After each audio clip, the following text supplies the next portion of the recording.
think it was mainly what I did to myself. I think mentally I was thinking too much, overthinking the plays, and wasn't just out there flowing and playing the way I play, which is free. And I think, obviously they have a game plan. I know what that game plan is. And I got to play my game.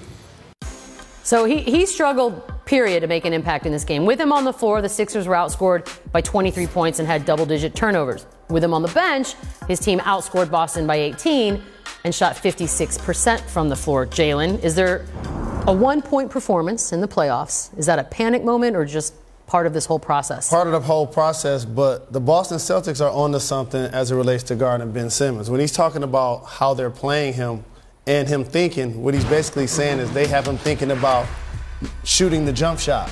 But that's not something that he's able to do. So now you can put Morris on him because he's not going to stretch the floor. You can put Al Horford on him.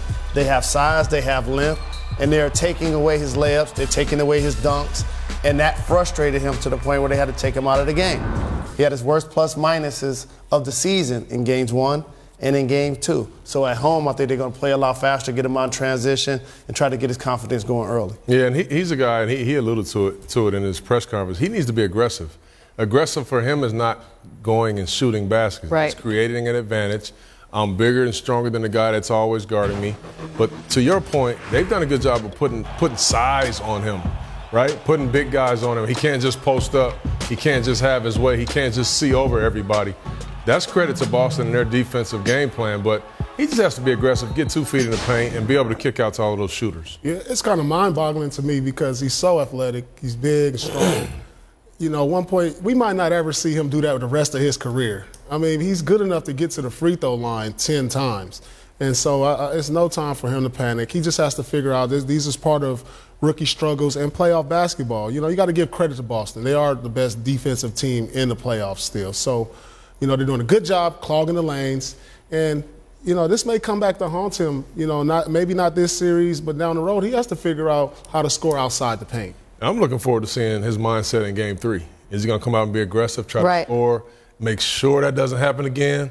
Excuse me. Or will he stick to the game plan and say, we just got to get a win? Who cares how much I score? And the good thing about him, he could be far more effective without even scoring the ball, but we didn't see him being a dominant rebounder. We didn't see him making the other guys on his team better. So regardless if he scores or not, he has so many ways that he can beat you, and he didn't do that either.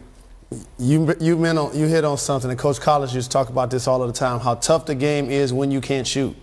And so he can't shoot threes, but he also can't shoot free throws. So he can't use the free throw line to get himself going and lathered up. It has to be layups. It has to be dunks. It has to be dimes, getting more boards so he can feel the basketball and he's not becoming a spot-up shooter or somebody has to play on the perimeter.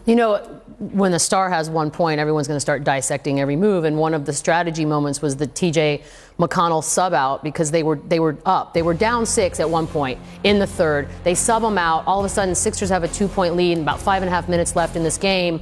And he subs McConnell out, Ben back in. Yeah. What did you think about that? I think it was the right thing to do. Ben is their cornerstone, one of them. He is their star. He needs to learn in these kind of situations. Okay, you go in there and struggle, you lose, you have 1 point. I also feel like one of the reasons why I love this kid is if he had 1 point and they won the game, he wouldn't care. He wouldn't care. Go win the basketball game. We're up in a series. So that's a special thing about him. But I thought the coach did the right thing. Yeah, definitely. I mean, he has to have his growing pains. That's all a part of it. I mean, Ben Simmons, like I said, he has to figure out he has to get a jumper eventually. Because this is the blueprint now. Teams are watching this and saying, look, we got to clog the lane up on Ben. When he's in the post, we put bigger bodies on him. Yeah. You know what? And also, if he gets in the lane, go strong, the scout report now is foul him. Let's send him to the line. Let's see what he's going to do. There's no way he should go out and get 1 point with his ability. Wait, unless he gets so no one's doubting that move at all? Because the Sixers outscored Boston 27-19 when the switch was made. No one's doubting that move at all. Here's why I'm not doubting it, because to me it's apples and oranges. Yeah, exactly. To me it's apples and oranges because TJ McConnell, for me, is actually taking Fultz minutes. And so Ben Simmons, being as versatile as he is, what this really shows me, and people are talking about in free agency, should LeBron James consider going to Philly, this is why Ben Simmons needs the ball. And that graphic is no better indication of why he's best when he's ball dominant, and rightfully so, because he can't shoot and he's still a young player that has things to figure out. So you're expecting big things tomorrow? That's what I'm gathering from all y'all. His only one way is up now. I mean, you can't get any lower than that. Technically. You can't get any lower.